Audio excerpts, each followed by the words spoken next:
Anita, how's your mental health? Questionable at all times. You know this. Yeah, how's the mental health of your children? Also a little bit tricky. Can I tell you my experience in trying to find therapists for myself and my kids, Mel? Yes, please.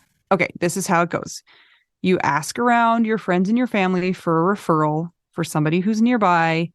You finally find somebody who sounds like they might work for your family. You give them a call and you find out that A, they're not accepting new patients, or B, they have a huge wait list. So you start over again and you ask people if they know anybody who would be a good therapist and a good fit. Finally, you find one, you go and you meet with them, and you figure out that you don't actually like them that much. But it's been so much work to find somebody who you can go to in your area that you're kind of stuck with them. Well, do you have any ideas for how to get around this? I do because guess what? I've actually had some therapists that I have found on my own, which involves what you're saying. Sometimes I remember one time I was like 3 hours in the bathtub on my phone looking Yeah. through websites. I was such a prune at the end. But I have also had the experience with working with BetterHelp. And it was like, I don't want to say too good to be true, but because it is true, but it's like amazing because I was matched with my therapist within 24 hours. And you didn't have to go through all of that other ridiculous process of trying to find somebody. And here's the cool thing too, is if that person didn't work out for you, you can just switch and say, and it's not like you're committing to another years long search for somebody who you're going to jive with. It's true. And I lucked out, or maybe just BetterHelp is really good at matching people together because I never had to change my therapist. I loved her. Perfect fit for me. And I know that some of our friends have used BetterHelp and they've had to change therapists, and boom, same day, you can change. Easy peasy. You can ghost your therapist. Get a new one. I love this idea. BetterHelp is one of our sponsors. If you use our promo code trybetterhelp.com/WWDN, you get 10% off your first month. And we totally recommend it. Yes, get some therapy. That's trybetterhelp.com/WWDN. Well, Mel, a lot has happened since we've recorded. Yep, it's You true. lost a body part. I did. How do you feel about that? So great. Do you want to tell people about that, or do you want them just to have mystery surrounding it? I don't mind telling them. Well, everybody, let's just say endometriosis is no joke, and I am now uterus free. Free the uterus Mm-hmm. 2024. Yep. Yep. Yeah. So I had a robotic laparoscopic hysterectomy, which I recommend if you have to get one, if you're able to get the robot and you don't have to do an abdominal one. Wow, we're just kind of going full in on this, huh? Yeah, I mean, Trigger warning.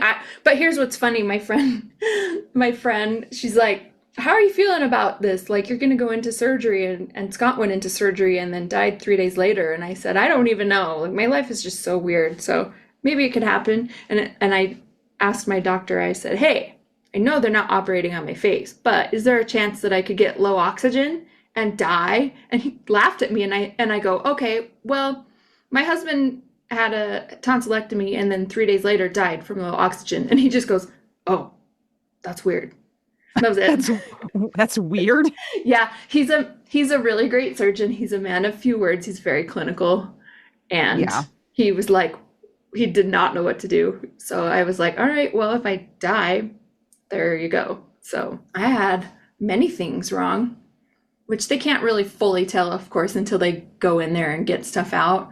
But there's like a sister disease to endometriosis, adenomyosis, where it's like Oh, like burrowing in your the Twin muscles. City of Exactly. endometriosis. Yep. So basically, Minneapolis Mm-hmm. and St. Paul was Right. happening.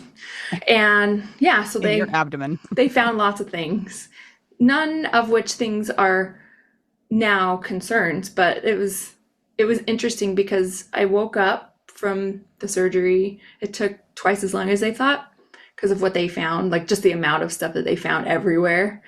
And when I kind of was coming to, I'm like, oh my gosh, I feel better. Obviously, I was on some painkillers. I don't think I have an addiction gene because the quote good drugs they give you, they don't do anything for me. flush down the toilet. Speaking of addiction, this is a hard left turn. Do you want to hear about a funny thing I did this week? Yeah. I volunteered to be a part of a study at the University of Utah. I've always wanted to be in a study, but I didn't want to take any drugs that were not, like fully vetted yet. And like I never qualify for any studies. I'm always applying for them. But this one was like they were like, "We need you to be normal." And I was like, "I am normal." What does that So mean? it means like I don't have any of the problem, like all of these problems. So I was the control group for a study on chronic pain and opioid addiction. Oh, Yeah. And so I went in and I had to take a drug test. I had to pee in a cup, and it was in the psychology building at the University of Utah. And so there were people like doing their makeup in the bathroom, and I was like, I have a cup of pee. So I took a drug test, and then they like put an EEG cap on me with like all these flashing lights. And then they showed me pictures. And they were measuring my brain's response to those pictures. And then they would ask me if I wanted drugs or not. And I never wanted drugs either. I was like, none of these pictures have made me want to take drugs. So, Anita, wait. I yes, think that when you said that you were quote normal, that's not true because you're a it's widow. actually not. You've been through all the things, and so I'm sure there are a lot of things that wouldn't trigger you. Yes. And also, on a different note that doesn't have to do with widowhood, but my occupation, they were going to show me, they showed me a lot of pictures that were supposed to be disconcerting or like upsetting. And a lot of them were wounds. And You're like, I treat I was those. like, that's going to need a hydrocolloid dressing, like, so I don't know. It was just really interesting. Like they had me do all these scales, and then they showed me like lots of pictures of drugs. And then it was like, what's your level of distress and how much do you want to take opioids now? And they had like me do all these exercises, like try and reframe the photo and think of it in another way. Anyway, it was really interesting. I had so much fun. I bet you did. That's so Yeah. interesting. And So, I want to know what my results were, but of course I don't get to I know. want you But to know that too. I want to find yeah. out. They did say they saw brainwaves though. So that was good. Oh, that's good. You're alive. I'm alive. So Yes. when they show you pictures of things, they Uh-huh. don't inject harm onto your physical body. No, no, no. Just photos. So it's like emotional distress and needing opioids. Yeah, I think they were trying to figure out like how a quote unquote normal person responds to like distressing things, and if the brain of somebody who's addicted to opioids or has chronic pain responds to distressing things in a different way is kind of what I guess. But I actually have no idea what they were trying to do. But when you said you weren't addicted, I was like, well, me neither, because I looked at all those pictures of drugs and I didn't want to take any of them. I could have been in the control group too. Yeah, except for you were busy. I was busy doing nothing and sleeping 23 hours a day. Yeah, Yeah. thanks everybody again for being patient with us on episode releases. This was because I was literally totally out. It's been a couple weeks.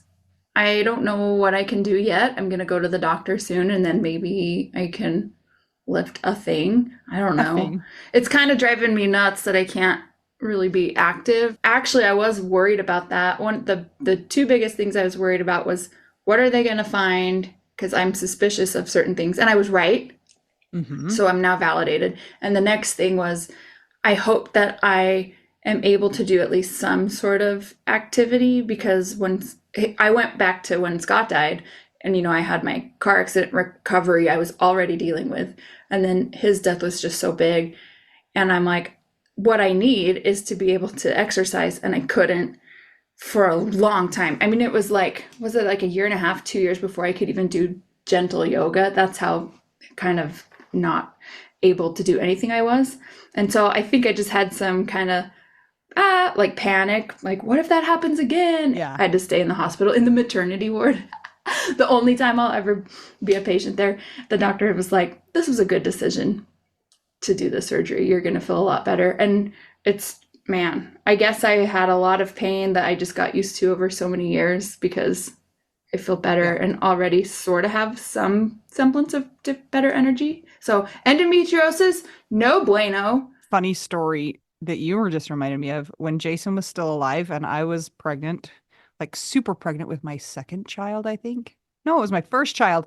He had appendicitis and we went to the hospital and the only room they had open was on the maternity floor. So Yes. he was in the bed in the maternity floor and I was like sitting on the couch and every nurse that walked in was like looked at me, looked at him, looked at me, looked at him, looked at me, looked at him like get out of her bed, you jerk. And I was like, it's him.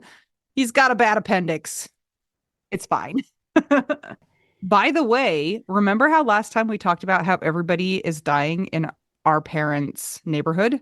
Two more. Back to back. Yeah, my neighborhood is cursed. One Uh-huh. day, somebody died. I grew up with the daughter, one of the daughters, my same age. Her mom died.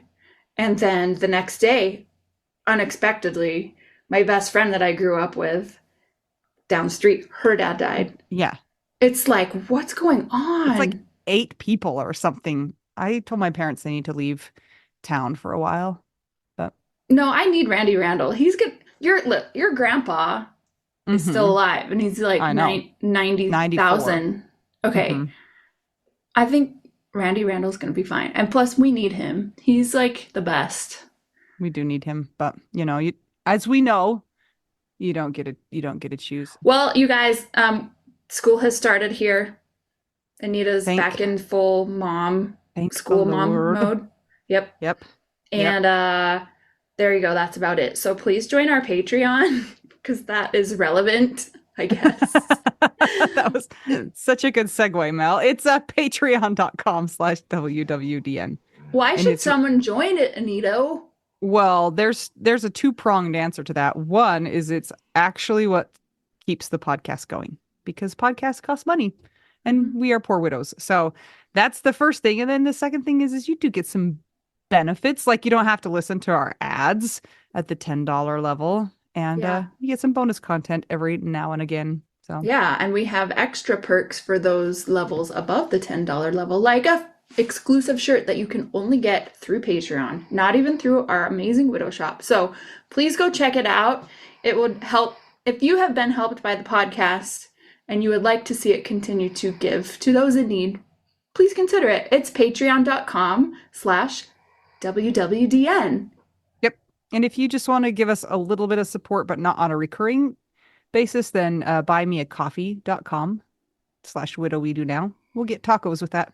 If you like the podcast, please consider helping us to keep it going. The other thing, you guys, if you are like, no, I hate you guys this much, but I love you enough to write a nice review on Apple Podcasts and give us 5 stars, that would also be helpful. That's a way that it helps others to be able to find us. Here's what's super weird. I was looking for the podcast the other day because like I check how things kind of upload and this and that. And so I just went to the search and I typed in widow. Here's what's bizarre, you guys. Algorithms are insane. They're stupid. There are, I think, 8 podcasts before ours with the word widow in them, and most of them have not been updated in 2 or 3 years. So if you can consider sharing the podcast with people who you know might need it, or sharing it on social media, things like that, that would help. Because it's not even on the page where, like, you have to scroll to find it. I was like, what? Yeah. So it's like ours and one other have the most episodes that are updated the most frequently, but then all these others are kind of defunct. It's really interesting. So I'm like, what's Yeah, happening? I don't get it. Yeah. Anyway, and if you don't care, then it's fine. We get it. Yep. Okay, Mel, I'm Anita. I'm Mel. We're 2 young widows. We're just navigating life and we're trying to figure out widow We do. know.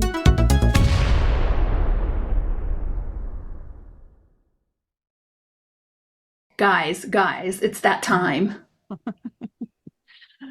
Oh man. Oh man. I don't know. Sometimes these are hard because I just feel bad for people.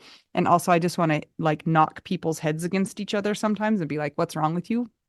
But What's our here we topic, are. Anito? We got some submitted in-laws stories. Now, I will say that we had a few people ask if they could send in good in-law stories. And I was like, yes, absolutely.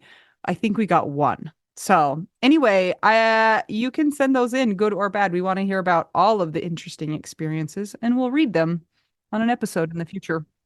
And again, the disclaimer for this, we know not all in-laws are the worst. We know some are the best. We know some are neutral. We know some are absent. So please just take it with a grain of salt. Yeah. Do you think most are just like neutral? I don't know. Probably. I don't Yeah, know. like We could do a study, but we would have to ask, are you a normal widow with normal in-laws? And and see what does what that happens. even mean? Exactly.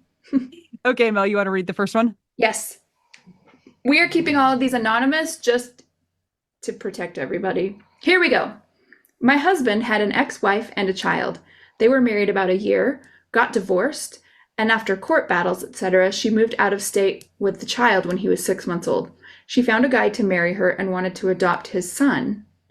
After years of trying to get custody and not winning, she lived 3 states away. He caved and gave up his rights. This leads to lots of these stories.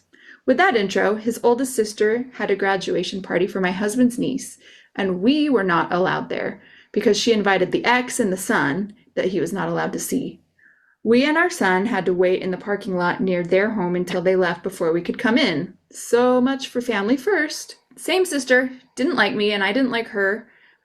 She bought me a Whitman sampler, the chocolate thing, for our gift exchange one year, which had 4 chocolates in it. When I called the same sister to tell her how ill her brother was, she proceeded to tell me that he didn't deserve lungs. What? What? Okay. I think having lungs is a right. Everyone deserves lungs. I wonder if they needed a lung It's transplant. not a privilege, that's a right. And Which, if he was hashtag everyone deserves lungs. if he was to get them, he was taking them away from someone more Oh, yes, deserving. okay. Okay, transplant. wait. Oh, there's gatekeeping lungs. Okay. She also said that she told me on our wedding day not to marry him. I don't remember that. I got pregnant before my husband and I were married and decided not to marry at that time, but we were 18. So his parents decided that our son was not his and didn't see him until he was 2 years old. But they would see the other grandson in secret, keeping it from their own son. Okay, wow. My mother-in-law has refused to speak to me since my husband died. She never told me she's sorry, never called me, nothing. We were together 42 years. 42 years? Holy cow, 42 years. Okay. All she wanted to know was if I was home when he died. It's been a year and 3 months, and she still doesn't talk to me. And my sister-in-law blocked my number from her phone. What? There's a lot going on in there. I mean, just Connect you the with lungs. Liz from Australia. Wow, sorry about that. And then the listener submitted her name and then said, in-laws suck. Also, I feel like we need to note that the number of facepalm emojis used 6. is a lot. Yeah, there's a lot of facepalming going on, which I totally concur with on that. Mm-hmm. Thank you. This one's called The 3 Funerals. No, it was 3 Weddings and a Funeral. That was that movie. 4 weddings and a funeral. Oh, whatever. Get your Hugh Grant movie straight, Anita.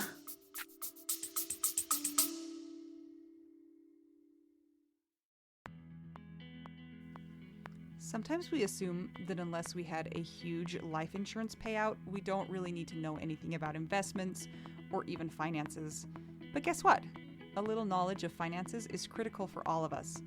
Maybe your partner was in charge of that stuff, and now you find yourself making all the decisions. Maybe you're mad about that. Maybe I am. Nicole from the He's Gone But the Money's Not podcast is here to help. She tackles financial literacy by telling the stories of women and widows and finance experts and shares the lessons they've learned as certified financial planners. Whether you know a lot and feel confident in your financial decisions or feel unsure about all of that stuff, there is more to learn. Listen and subscribe to the He's Gone But the Money's Not podcast on all podcast platforms. This ad was paid for by Rockhouse Financial, an SEC registered investment advisor.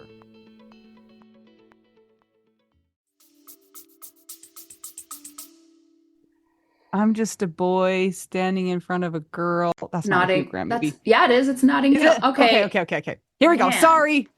Go. When my husband died, my brother-in-law helped me plan a normal memorial service where we live. It was a lovely healing service. Friends, family, colleagues, and neighbors all showing up for us to wish us well. When I went home afterwards, I thought that was the end of it, but it wasn't. His parents had divorced when he was very young, and despite the fact that they were both in their 80s now, his father refused to be in the same state as his mother. Ever. Okay, we're not children here, are we? This had always been the case. It was not because he was too old to travel, which he still did. He had always missed weddings, graduations, or even just visits with his children. He always insisted that his children and grandchildren come to him. Always. So Hmm. my brother-in-law told me we needed to have a second funeral in the state my father-in-law lived in. It was about a month after my husband died, so I wasn't thinking clearly in any way, and I just agreed. He said all I had to do was show up. Well, it was so dramatic this time. The service was filled with people I didn't know, most of whom didn't know my husband either. So I had to make an effort at conversation. It was utterly exhausting. At the end of it, my father-in-law, himself a widower, turned to me and said, there will be other men. Ah, ew. Is he like, and I'm one of the No, men? okay. Mhm. That took a turn. He meant to be comforting, but it was the most shocking thing anyone could say at the moment. After another 2 months, my mother-in-law died. My brother-in-law, all of these MILs, BILs, SILs, my brother-in-law decided to bury her ashes along with the ashes of a couple other relatives in the family plot. My brother-in-law asked me for some of my husband's ashes to also be buried there, but my husband had specifically told me years before that he did not want to be buried with his family at all. So I politely made an excuse and declined. Fast forward to mother-in-law's graveside service. There is an additional portion of the service for the ashes being buried next to her. And guess what? They've included my husband without telling me. They apparently buried an empty box in his designated space. When it came time to take a shovel of dirt, I physically could not. I was about to pass out, despite the fact that I know that it was an empty box in the hole in the ground. They were looking at me like they were puzzled that I'd be anything but super chill. What the? Why? That's what I'm asking. I guess though, but like, why do we do any of it? I mean, I If was you gonna think about say, it. I mean, there's tradition and I get that and ritual, but that part, it's like, but what? And how much did the box cost that they buried that had nothing in it? It I was want to know probably what it was made expensive. out of. Did they also get a vault? Did they waterproof it? Did they put flowers on the box?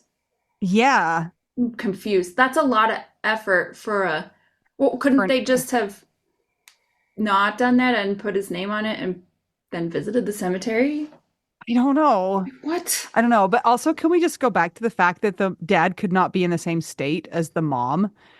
Like, how juvenile is that? One of I my friends, her parents have been divorced for a long, long, long time, and they're really old now, and they live in different states, and I think they've been divorced like 40 years, like so long long. time. And the mom is dying, and so the kids, who are my friends, they said that the dad keeps calling the kids and saying it's not fair that her money is going to pay for her health and her care facilities because that's the alimony money that she took from me when we got divorced after I had an affair. It's just like, and then kind of accusing those kids of being like, you want my money, and both of them are very, very, very financially stable. Like they don't need That's anything. not it. Yeah, and it's this interesting, weird thing. Like money is weird when Money you're. takes I mean, makes people money weird. always has problems, but I find it really surprising that people that get toward the end of their life are also very connected to money in a strange way like that too. Yes. But they don't can't even be in the same state and it's not about money. They're just like can't be adults and that's annoying. Anyway, thank you for your crazy people submission Yeah, of your 3 funerals. thank you. I mean, we live 3 miles apart, and I don't see you unless we get on the internet. So That's true. maybe he's like, I want to go to this Walmart in this state, and I know Hmm. she'll go to any Walmart in any state, so I have to be in a different state. I don't know. We also Think live in a gigantic state, so maybe they're like live in Rhode Island and like Connecticut or something. I That don't still know. doesn't explain it. It would be great if it were like Texas. Yeah. Okay, next. Hi there. Thank you for the great work you do. I have found your posts and podcast a help on my journey. Thank you so much. My story is unbelievable in a good way. Yes, we Oh, have a we good found it. one. Yeah, yeah, yeah. Okay. And I think those are important to share as well. Thank you. Yes, we are so grateful to hear there are good stories. My husband died at 59 and 33 years of being married. His mother and father always considered me as a daughter, and their hearts broke for themselves and for me when he died. Right away, my father in law stepped up and wanted to make sure I was okay financially. He has means, so I know he made it easier. So I know that made it easier for him to do that, of course. He helped me fix up our family cottage to make it easier for me to rent out. He bought me a new car. What? What? Can you adopt me? In law. Then they sat me down and told me they wanted me to be free to be the writer I wanted to be. I'm a writer professionally and not have to work in a way I don't want to work. Okay, that's amazing because I get that with the freelance stuff and being stressed. That's amazing. They made me a beneficiary of his life insurance policy for half of it. Wow. My father in law passed away about 18 months after my husband died, which was devastating for the family. So much loss in such a short amount of time. Because of their love and care, I am okay. I can live a less hectic, gentler life. I still have to work, but I can work less and be more selective, all because of the unbelievable care shown me by my in laws, who wanted to care for me when we lost their son. So, there are wonderful, loving, beautiful in laws out there who show unbelievable amounts of love. I know how fortunate I am. Thanks, Anita and Mel, for all you do. Thank you, listener, for that submission. That's amazing. I just want to, like, let's just be done. Let's not read the rest because that's such a happy note. Like, These thank are you. organized randomly. And so, but hey, you know what? Now it's like, now it's going to bring the mood up a little bit so we can take it down They will again. dash their hopes again. Oh, I Yeah. love to hear stories of people who are actually kind and not mentally deranged. That's amazing because we all know the stressors that come with widowhood and then providing, and especially if you have kids as well. And Yeah. I know the life of the freelance person. That's my life, you know. I mean, I've been out from surgery for several weeks and I don't make any money, obviously, because I can't show up somewhere. And so that's what a wonderful thing that those people did for her. Thank you. Thank you that Yes. they're and we're so sorry that your father-in-law also died so soon I after. Dang know. it. Oh, The man. good ones, man. All right. Here we go. Back to I'm sorry. business. I'm sorry. Hi there. So I had two funerals. This is the theme today for my late husband. The first was a celebration of life, and I was staying at my in-laws' house. Many of my friends had flown in for the service, and I asked my in-laws if my friends could come back to the house after the service with me. They declined, saying they needed time to themselves. Turns out they were outraged that I would make such a request and made that outrage known to my sister-in-law, but never to me. Okay. Before the second funeral, the actual graveside service 2.5 months later, I had asked for input from my in laws on the speaker for the funeral because the speaker had only 10 minutes to speak. Unbeknownst to me, my in laws and sister in law decided my father in law should do the whole service. I had decided on the same pastor who had done the celebration of life. When I told my in laws, they were again outraged as if it wasn't my decision. So my sister in law calls me and begins berating me on the phone. She told me that my husband hated things about me and said I was trying to control them, as I always tried to control my husband.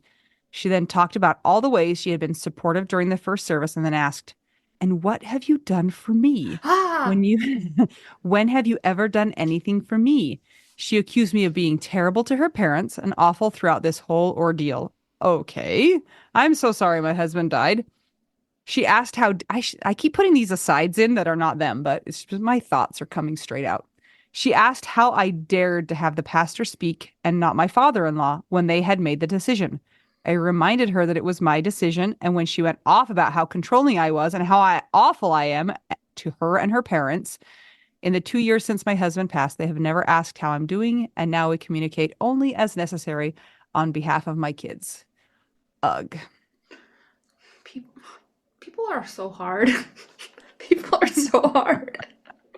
It's just crazy. It is hard because everybody, everybody in that scenario is having like big emotions and big feelings, and it's like, can we not just like treat each other with care during these times? No? It's so interesting too. I thought about this the other day. This is not like a brother sister death. This is like when my dad died, and it's so different than your person dying, obviously for lots of reasons. And I mean, I've even sometimes I think I'm so aware of what widows go through that I forget that I lost somebody too, you know? And so it's like, I think automatically I kind of put my mom's, oh, my mom is grieving my dad. Um, Yeah. and I don't know. It's just that people that haven't gone through certain things, I just am really happy for when they do go through certain things. Not in a way that's like, see, you suck, only kind of, but mostly just to be like, now you have a little bit more information of what it's like, and things are different, and yet everybody lost the person, which is Yeah. the only common thing. That's the what Yeah. everyone has in common, but the relationship was all different. So Yeah. Yeah. I'm so sorry that you had to have your sister-in-law and in-laws. And also like inviting them back to the house, friends doesn't seem like it's that big of a deal, but yeah, I don't isn't that know. kind of a nice thing? I don't I don't know. It seems like it's a fairly neutral thing to me. Like it wouldn't, I don't know, I wouldn't take it as offensive, if Oh, anything. So, hmm. All right, okay. here's the next one. This is a shorty. His celebration of life was 6 months after my husband died. My mother in law came to town, she's out of state, for 24 hours. The celebration was open house style with a short service at the end. She didn't show up for the first hour plus, and people asked me if she was there. I later found out she planned a lunch to start at the same time as the celebration started. What? So, this is the mom of the dead guy. Yeah. My in laws are divorced and not amicably. About 18 months after my husband died, my father in law texted for my mother in law's physical address to send something. He only has a P.O. box for her. He had not contacted me in over a year, and he has a son who is alive that he could have asked. I said I didn't have the address without even checking. That's so weird. Like, wouldn't you ask the biological children of the people? Or maybe the biological son was like, don't put me in the middle. So he's like, maybe I can get around and ask the Leave me widow. alone. Oh, I don't know. There's just like a Wow. lot of weird relationships going on all over the place, I think. So, all right, Mel. This one's a short one. Short and sweet and crazy and to the point. It says, "Hi, Anita and Mel. Not sure this story is unbelievable, but it does give me a facepalm reaction. So, regardless, it's a nice spot to vent. We're so happy to be that kind of a place for you to vent. My mother in law, putting it kindly, is a dumbass. She visited my late husband one time in the 11 months of him being terminal, despite being told he was dying. She was also still surprised when he actually died. She just thought the cancer would resolve itself, as it does. Anyway, after his death, she tried to blame him dying on the last family vacation that we took with the kids, saying he died because he was using his remaining energy there. How is he dead and she still walks this earth? I will never understand. Thanks." Yeah, I think we all have questions like that. Like, why is my person gone and this other crazy person's still here? So thanks for sharing that. And we're glad that you could vent here for your crazy in-law. And also make sure that you spend your remaining energy wisely. This next one is our last one, but it's super, super, super long. And let's tag team it. What do you say? Okay. Yes. And I'm just going to say this one actually came in with our last group of stories, but we didn't have time to include it. So we're going to include it today. And here we go. All I want to right. say that in a Mario voice. Here we go. Where to start with my monster-in-law? I started dating my husband when I was 21. She put on a great show when we first got together. Looking back, I see some of the red flags, but didn't think much of it until it was too late. That's like kind of a interesting thought though. Like, what if your mother-in-law was crazy, but you really loved your person? Like, would you still marry your husband if you knew their mom was like legit crazy? Well, you know what you could do? You could just move out of state. Never be together again. Yeah. I think it would depend on if the husband was honest and like also knew that she was crazy and was going to be able to hold boundaries. But also, I got married when I was 19, so I didn't even think of those things. Okay, Who sorry. knows? Back to it. She was awful to me, constantly guilting him into giving her money, even though we were very young parents trying to finish college while raising 3 children. We did not have the money to spare. Even when he lost his job while I was on bed rest, she would lay in the guilt trip. Behind his back and sometimes in front of him when he wasn't paying attention, she would constantly call me nasty names and call me dumbass for not reading her mind. She also would smoke around our kids, then lie about it. When we had been married for about 5 years, she told me that late husband and I owed her for life, and therefore, if she had, oh, I'm going to use this, and therefore, if she ever demanded money, we were required to give it to her because I paid child support and occasionally brought him shoes or a haircut. Bought him shoes or a haircut. That's right. His dad was awarded custody of late husband and his siblings in the 80s. Oh, so she didn't even raise him. That's how awful of a mom she was. He has a lot of black holes in his childhood memories, but his sister recalls her being on cocaine and a variety of other substances, Wow. on top of being an alcoholic. This continued into his adulthood, and towards the end of our relationship with her, it was really bad. She and his stepdad were always getting fired from their jobs on her end due to the substance abuse issue. He was sober and always expected us to bail them out. She kept talking about how she was going to move in with us. Ugh. I'll Nope. take care of the kids and the house because your wife doesn't keep it to my standards. Oh, Okay. ironic, as my house was always cleaner than hers, even with my 3 kids. Well, maybe she was saying that your standards are too high. And you Yeah. can pay me in free housing, food, booze, cigarettes, Starbucks, nail appointments, hair appointments, and anything else I tell you to get me. Sure. No, never do anything in trade. It gets too muddy. Especially trading cigarettes and hair appointments. when we were when we were alone, she told me she was going to live with us instead of his sister because your house is bigger, so when I piss you off, you can just go hide in your room. Oh my You gosh. might as well make yourself comfortable because that's where you will be always. I would live with my daughter, but there's nowhere for her to hide, and she's a Oh my mm. gosh. So it'll be a fight to the death, and I will be the survivor. Okay. As enticing as this arrangement sounded, I already made backup plans to leave with me and the kids if he gave in. Wow. She would randomly show up at my house too and let herself in. I'd walk into the stench of cigarettes. Neither late husband nor I smoke, and I do not let anybody smoke in the house. She would then lie and say I was just picking on her and certainly wasn't smoking in my house, even when I pointed out that she had a window open in my guest room. One of my kids' plastic plates on the window, still with a cigarette, had just been put out on it. She'd also bring her dogs over, not their fault, but they were untrained, pooped and peed everywhere, tore my kids' toys and stuffed animals. One was vicious and bit people, and she never brought food for them and expected me to cook them gourmet meals.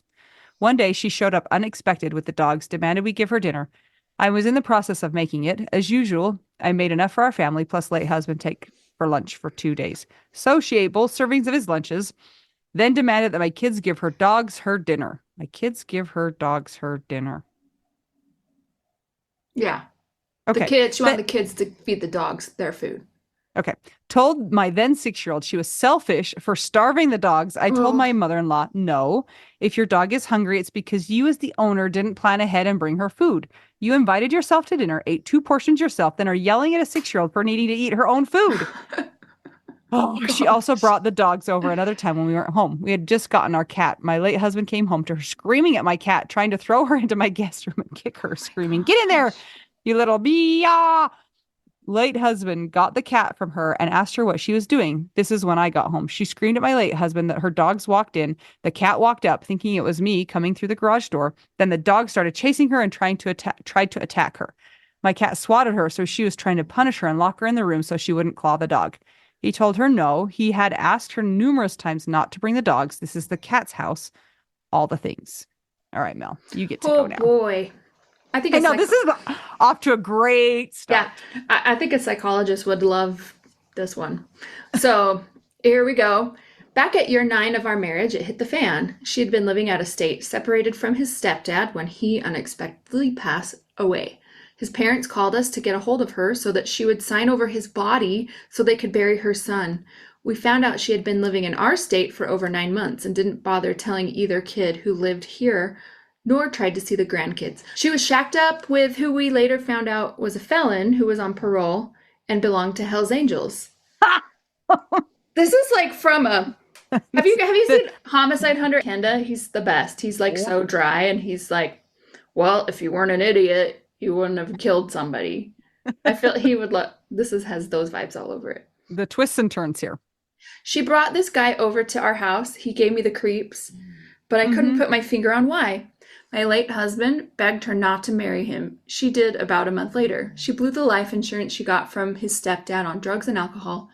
That night, my late husband disowned her. She had invited herself to his poker night, brought the dogs, and they were going to the bathroom all over my house. Guess who had to clean that all up?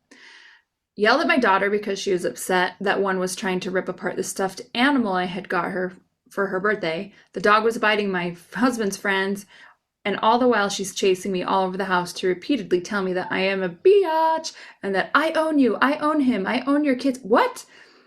This person is not well in any way. I even, oh, this is the best. I own everything you have. I even own your heir. None of you What? would, this is great. Did this really happen? Like, please tell me this is verbatim because that would be a really, I would put that on a t-shirt Even just own your out of heir. retaliation. None of you would exist without me. Yeah, you know why? Because it was your choice or responsibility or whatever, or you were part of the reason why you have these people like humans on the Yeah. planet. Like, Mhm. no, you did that. Okay, because I didn't abort him like I did the one before him. What? Oh. And then she said, I could abort him now if you try telling me no. This is straight out of like, there's a lot of drugs or and mental illness or both. She burst in and started, oh, Oh I my finally gosh. went to my bedroom with my daughter and shut the door. She burst in and started screaming at me, you are an effing selfish biatch. How dare you tell me I can't smoke in your house? Or around your kids. You judge me for getting drunk and high and tell me I can't do it around them? F you. There's lots of quacks here, guys. Just imagine lots of Yeah. quacks. And Quack, she quack, wrote quack. it with the quacks. She Yeah. didn't write them all out. Otherwise, we'd just be saying them. So she went on a rant, got her away from my daughter, locked the door, and went to the basement where my husband was. She was screaming, what, are you going to tell your man on me? I told him he needed to take care of her. I was done. He told her to leave. She needed help. She needed to get sober, not to contact any of us, including the kids, and she was no longer welcome at our house. The dogs ran down the street. I chased after them and brought them back. The dogs didn't want to be with her either. Yeah, they're like, you said you own me? I'm out of here. Where's the Humane Society? Get me rehomed. This was the first time in our marriage that he ever stood up for me and the kids to her. A few months later, my daughter was having surgery. I got a call from my sister-in-law. Mother-in-law apparently had been cheating on the new husband and was living with a boyfriend. Husband broke into the boyfriend's house. What? Shot him, her, and a dog. Oh my gosh, this is totally Homicide Hunter. She and the dog survived. Boyfriend did not. What? Holy quack. Okay, he stole her truck, and there was a statewide a fun manhunt for him. In the meantime, sister-in-law admitted that she had been reading her texts and emails, and he had made specific threats against both her family and ours. Great. Describing how he would murder us and our children, along with the things he would do to sister-in-law and me. She decided not to tell anyone. Oh, good choice there. He had specifically threatened us that day too, telling her that thanks to her, he knew where her children lived and would pay us a visit. The kids and I hid out at a friend's house after the surgery until he was caught about 9 that night. My husband told me he wished that she had died and the world would be a better place without her.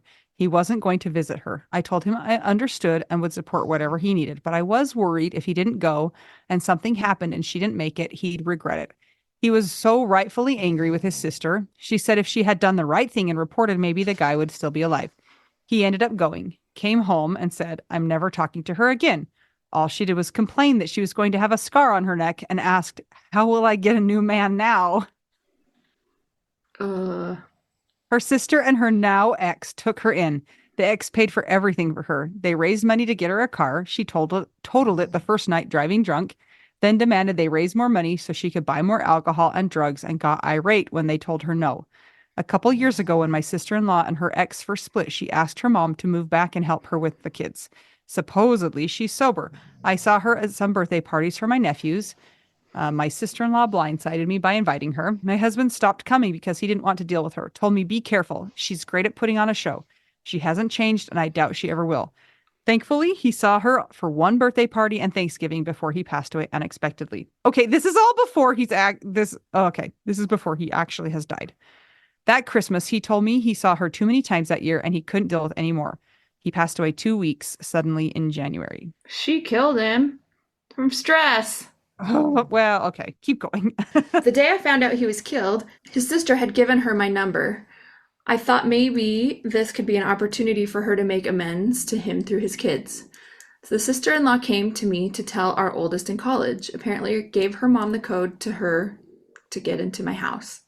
That was a surprise to find her sitting on my couch when I got back. That's creepy. It bothered me, but I was too numb to process how not okay that was. At the funeral home, his sister mentioned maybe making cremation jewelry for her mom too. Told her maybe we can think about it, but I got an uncomfortable feeling. And I couldn't tell if it was because he wouldn't want it or if I was clouded by my experiences with her. My mother-in-law was constantly texting woe is me stuff and being incredibly nasty to the sister-in-law. Whenever my sister-in-law updated her about anything, she would get a nasty response about how we were excluding her as the mother. That as the mother, I should make all the decisions, have his ashes, and I am the only one allowed to grieve. People tried explaining to her that even if he was talking to her, that's not how that works. Honestly, she was involved and included more than he would want. She was upset that we didn't have a service, that I didn't do a viewing. He was killed in a car crash. I didn't want to remember him that way. I invited her over to dinner and tried to extend an olive branch to give her closure. I had just gotten my fingerprint necklace that day. She saw it and said, "You get that, I get nothing." I almost mentioned the cremation jewelry and felt a punch in the gut, saying, "Stop, don't say anything. I don't want her to have any part of me." The nasty text to my sister-in-law kept coming the next few days leading up to celebration of life. Sister-in-law would update her on plans. The mother-in-law would reply back with a bunch of nastiness about being excluded. I also really think the mother-in-law's ego was shattered since she has burned so many bridges. She kept saying she was worried what people would think of her. A week before the celebration, my sister-in-law invited her to his best friend from work's barbecue. He was throwing in honor the day before. Mother-in-law threw a fit that I had not asked her permission for his friend to throw the barbecue and decided to boycott his celebration because she couldn't handle all of the exclusion. Perfect. You Great. boycott that. Yeah. You could have gotten food for your dogs, dummy.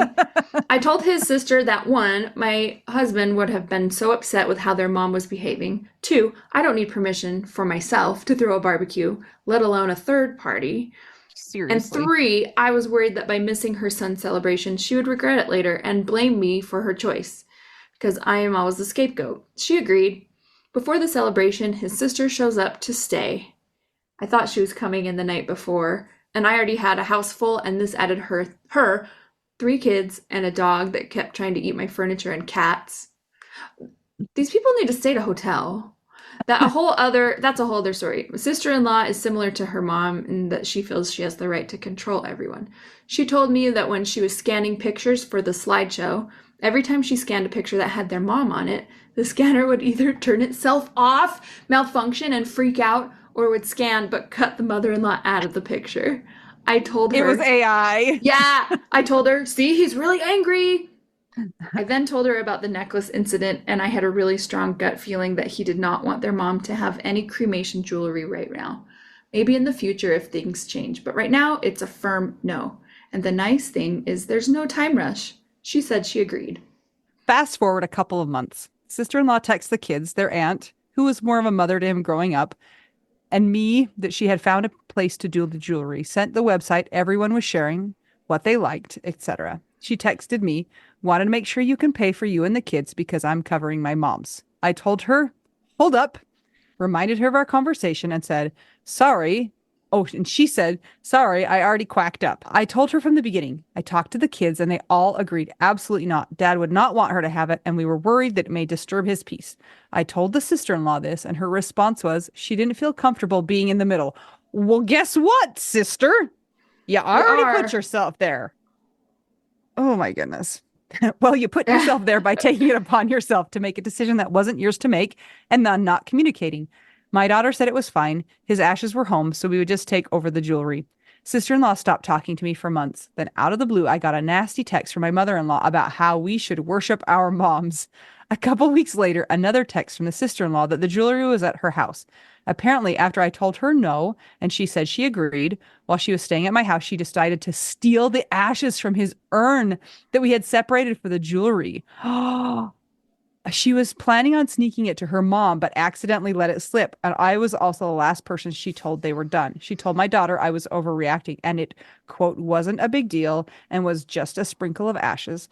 My daughter called her out on it. Kids and I went to her new place to pick up the jewelry. Is that a Okay, I crime? know. Is that like the cremation version of body snatching? Yeah.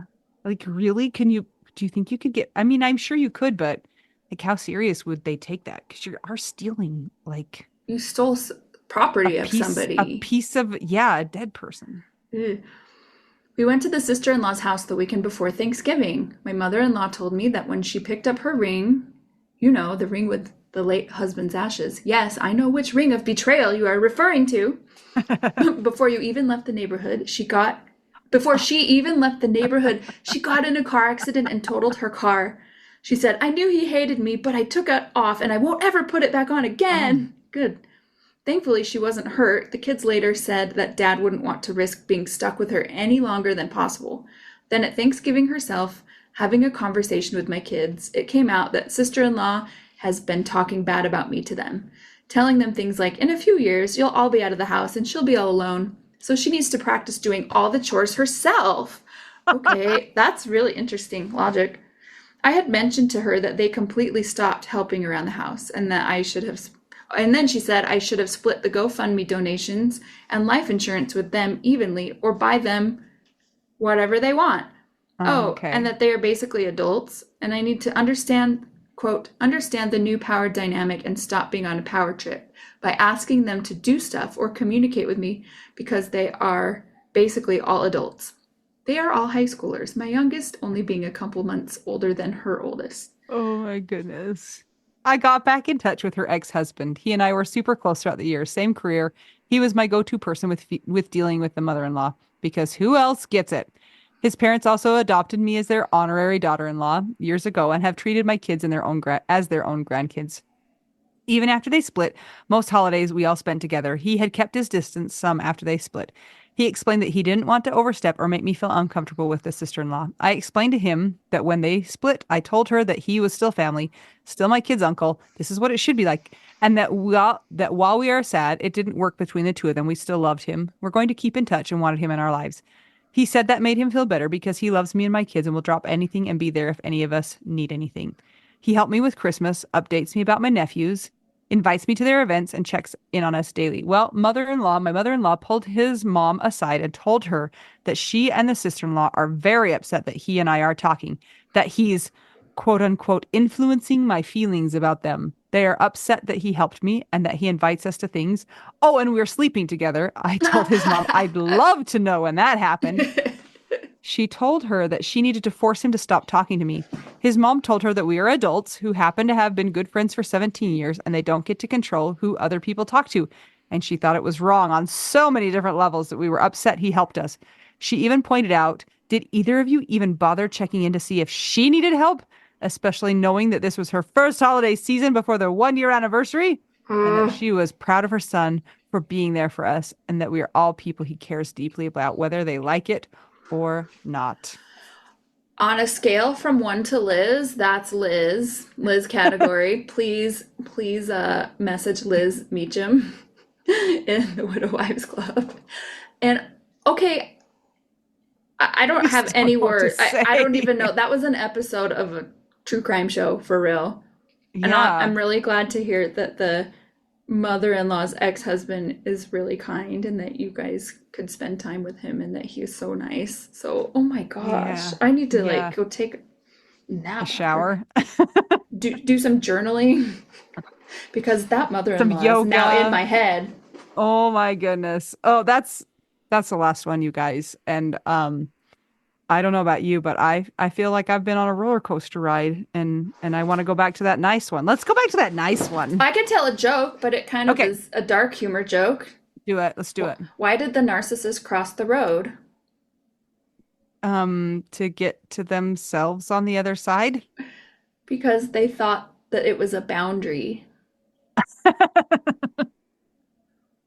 Where did you hear that joke?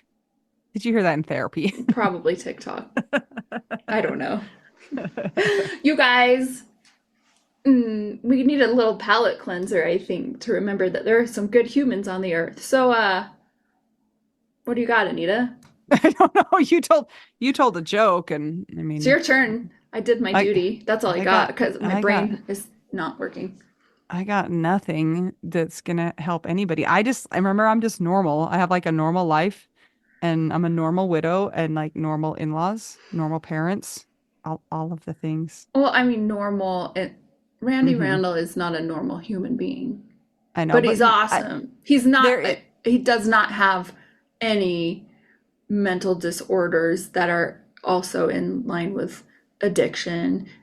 He's just like me. he's within normal limits. That's what Yeah. we call it. There's a range of normality, and I think we are all in there. Okay. Maybe we need Well, Randy to call in and tell us a joke. he would just like explain something that we didn't want to explain to He'd us. say, "Do you guys want to learn about some angles?" Or some water or Hey, you know anything what else like that. I figured out the one of the times we were hanging out before my surgery. I was like, you know how you have like the perfect pitch version of like measuring angles? And he's like, yeah. And then I realized that angles are also considered pitch, a different kind of pitch. True. So he has perfect pitch still, just a different kind than mine. You should have him sing for you. Nope. Just measure. I'll be like, Nope. hey, I'm gonna play this. Can you like tell me the angle of like this piano lid in relation to the bench? That's like a type of synesthesia, like he's like, that A is a 28-degree angle or It's something called like that. Randy-sthesia. Yeah, I love it. All right, guys. Thanks for sticking with us. Hopefully you're okay, ish. If you listen to these and you think I've got something that's almost as crazy as that, send them to us. And on the flip side of that, if you listen to that and you thought, oh my goodness, we need some examples of goodness and not craziness, send those to us too. And Yes. we'll do another episode like this. You can send them anytime. We will save them. We'll also ask for the submissions at certain points throughout the year in the Widow Wives Club. So there you go. Our email is widowwedonow@gmail.com. But make sure you join the group because that's where all the stuff happens. Yes, absolutely. All right, I'm going to go back to my normal widow life now, Mel. I'm gonna go take well, I can't take a bath yet. What is it called? A sponge bath. I'm gonna take a sponge bath. Oh, that sounds delightful. All right. No, it doesn't. Okay, I'm Anita. I'm Mel. We're just two young widows, hopefully and thankfully with in-laws that are not that crazy. And we're all just trying to figure out, widow, We do. meow.